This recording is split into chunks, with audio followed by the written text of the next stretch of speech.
Did y'all know that the south side of Chicago has over 100 sites listed on the National Register of Historic Places here in the U.S.? That is one-third. Well, one-third of Chicago's and Cook County's total 300 and some odd places, almost 350. That's wild. Yeah, right here on the south side.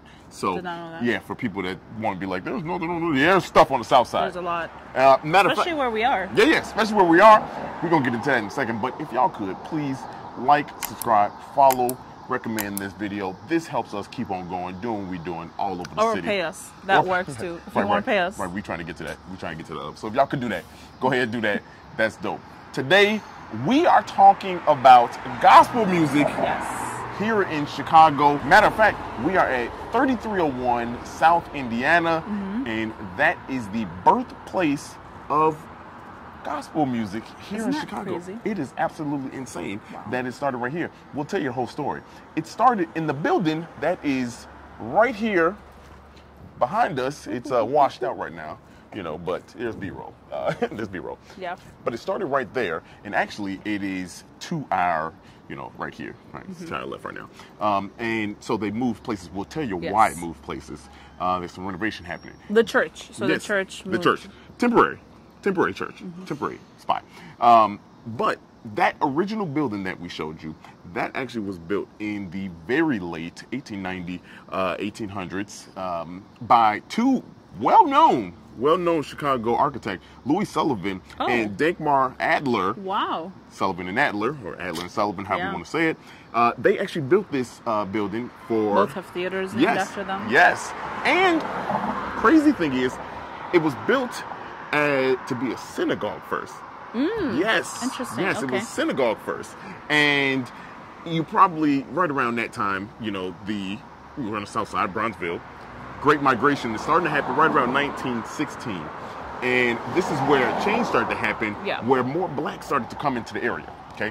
More blacks started coming to the area. We know about this, right? Right. And if you don't know about that, we've done several videos that you can go back and check. Several episodes on Bronzeville. Yes, on Bronzeville, and talking about black migration. That's what happened. Black migration started happening. Migration. Yes, the great black, the great migration. I guess applicable. Yeah, the Great Migration happened, and a lot of blacks came up here.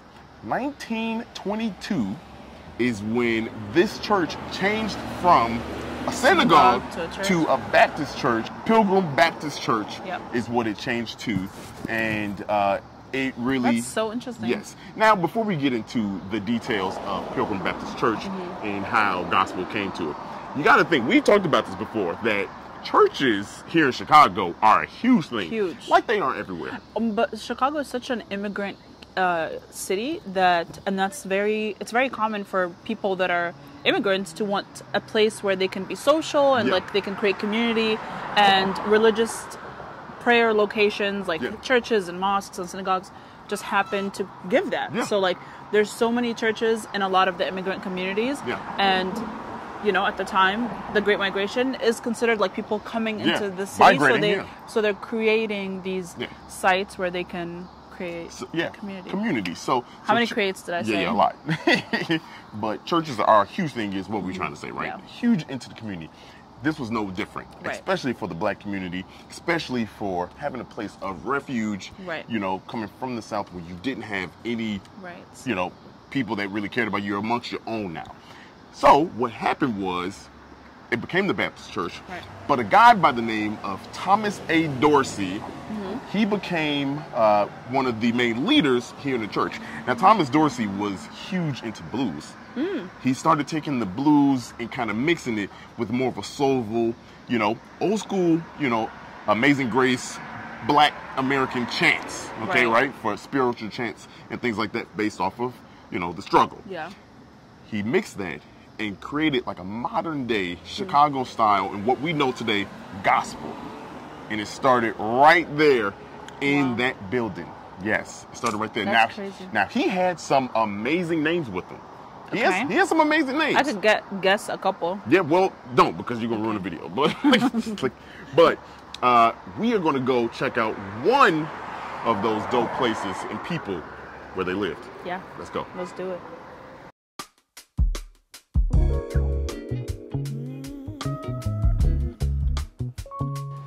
So we are further down Indiana, here on the south side still, in Chatham though. 8358 South Indiana. And just to tell you a little bit more about this whole gospel type of movement that started to happen here in Chicago. Like we said, 1922 is when Thomas A. Dorsey really kind of took over and made the church, you know, Pilgrim Baptist Church, its own thing for black folks, right? It wasn't until 1930 when gospel really started to take off, okay? And he had help from some pretty big names to kind of make gospel mainstream in what it was. Aretha Franklin, she was huge here. Albertina Walker, if you done cleaned the house in a black household here in Chicago or anywhere, you've been cleaning house to some of these gospel songs. The Staple Sisters, and honestly, probably the biggest name in all of gospel. You can't mention her, mention gospel without mentioning her. Mahalia Jackson. Mahalia Jackson, she came from the South. Right. Yeah. She was part of the... Yeah, she's part of the movement. What she did, she brought her style of gospel music, because gospel music was around, but it wasn't mainstream. And she mixed it with Thomas Dorsey here in Chicago. They kind of formed what gospel music is today and how we know it, with the soulful jazz, blues type of style. Big voices, a lot of tenor type bass, things like that. Mahalia Jackson was different. She could sing. Yeah. She could sing, she could sing. And matter of fact, right now here in Chatham, where we're standing, is in front of the house she moved to here in Chicago. It's right here in Chatham. Yeah, we're standing right in front of the house. Like almost 100 years ago. Yes, and here's the crazy part about it. That is when Chatham was all white, okay? It was all white. And Congress has stepped in and said, hey, no more redlining. You know, black folks can move in these areas. But this area was still so racist that they still didn't want her around. And she couldn't figure out why. Well, I was going to say, also, just because something was law doesn't mean that people still didn't break that law. Right. Just because redlining was illegal didn't mean that people still didn't, there was no white flight. They didn't care. That still happened. Yeah. So, all they saw was a black person coming to their neighborhood, no matter how dope she was. Yeah. But Mahalia Jackson, she still did her thing, right? She did her thing for 40 years. Made history. For 40 years, she made that history. Yes. She was the face of gospel music as we know it today. So incredibly dope. Now, to tell you more about the Pilgrim Baptist Church, the place that she was like home to, that church was put into the National Register of Historic Places in 1973. That's how impactful it was. And in 2006, January 6th, 2006. Cursed date. Yeah. It burned to the ground. Yeah, that's crazy. Not all of it, though. But the outside was... That's the only thing that remains, the facade. The facade. Now, here's the big thing with it burning down. Everything on the inside burned down, including all of Thomas Dorsey's work that was stored there. Yeah. So we don't have any of that stuff that was stored in there, but it was torn down. Now, Thomas Dorsey had another place that is very impactful to gospel movement. Let's go there. Let's do it.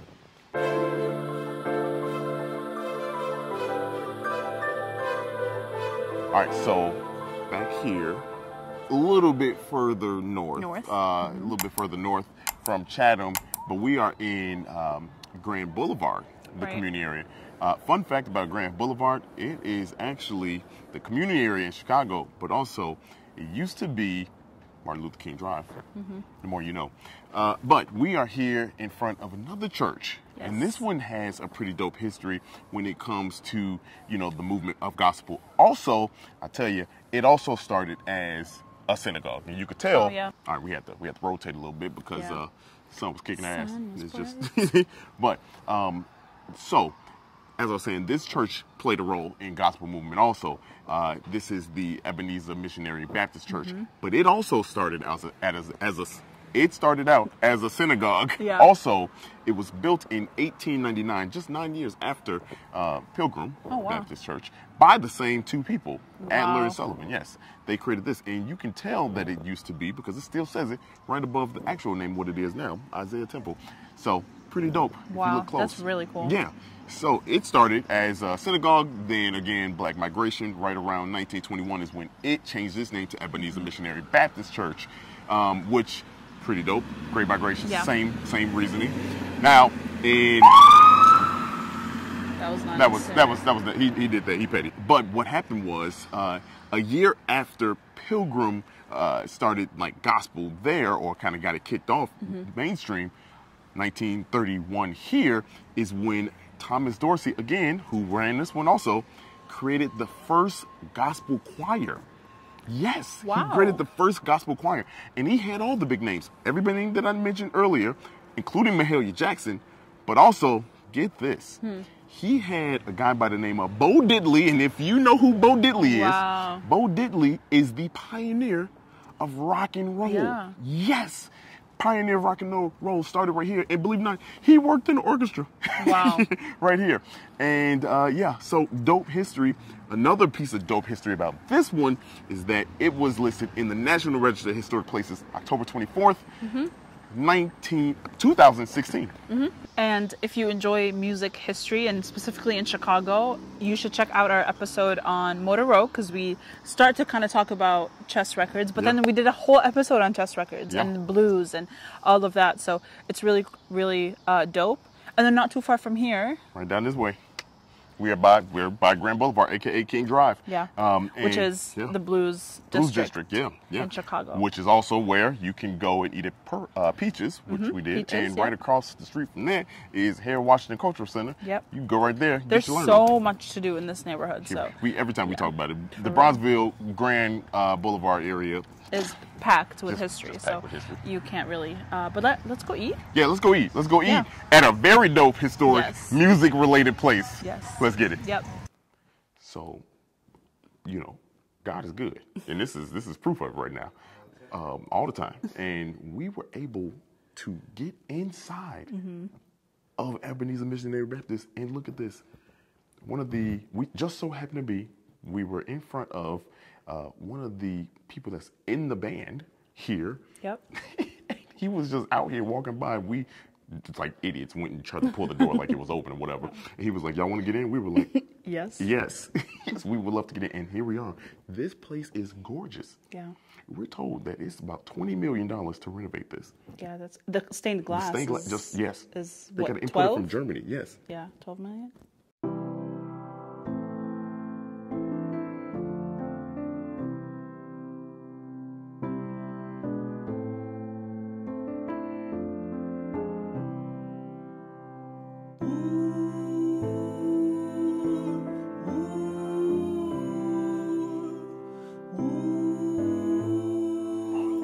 Now let's go eat. All right, so we just ate at Pearl's Place, and if you don't know, Pearl's Place is like the go-to spot for soul food. Go-to spot. Carla Hall comes here every time she's in town. She loves it.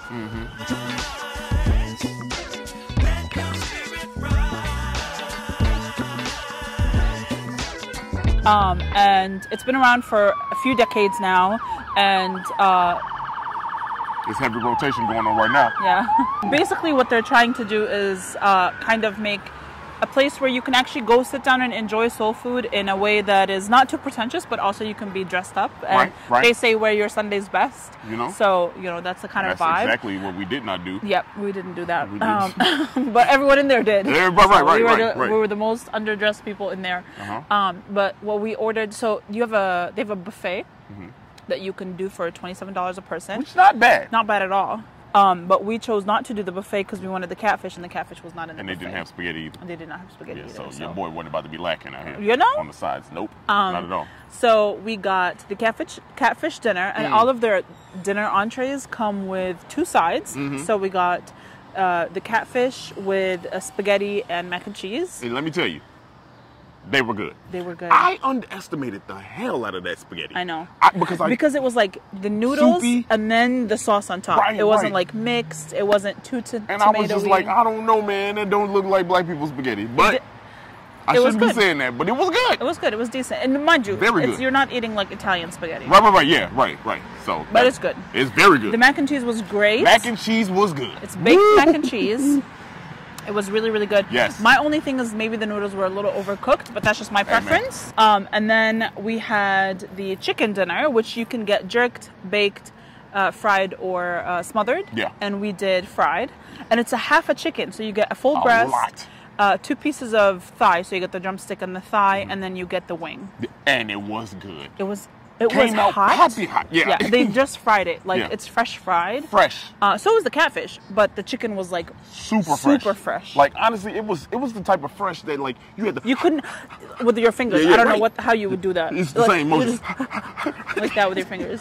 And with that we got greens and yams. Yes. Which the yams were amazing. I couldn't stop eating them. Yeah, the yams were good. Honest. We got a take-home box, but just a little take-home box. Little. Because the chicken was a lot of chicken. So. Yeah, the chicken is what filled up. Well, no, the bread. Well, yeah, that bread. The dinner rolls are exceptional. Yeah, They're like steamed. Sarah fucked them up. Yeah.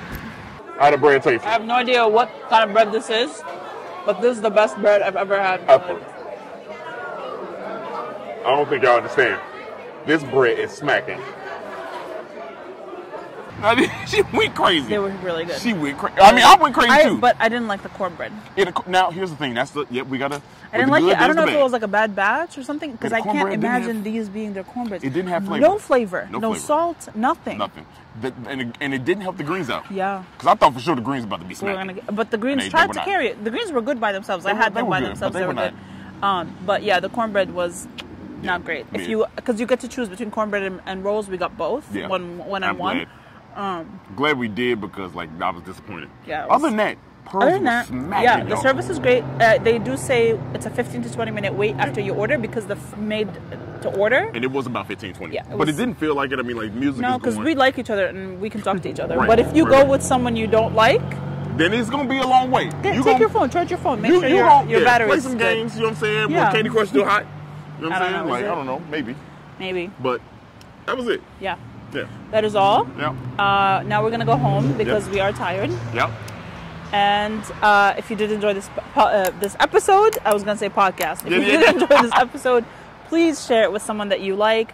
If you did not enjoy this episode, you just straight up hater. Right. Because why would you not? You know what I mean? We gave you our best work. We went 3 different spots. Burning gas money. On we a said Saturday. we weren't gonna do that. We said we weren't gonna do that no more. But we had to this time because it would have been like 3 hours on the bus. At least. But whatever. Yeah. But that's it. We had a lot of work to do today. But yeah, I hope you enjoyed it. And let's get out of here. Let's get out of here. Peace.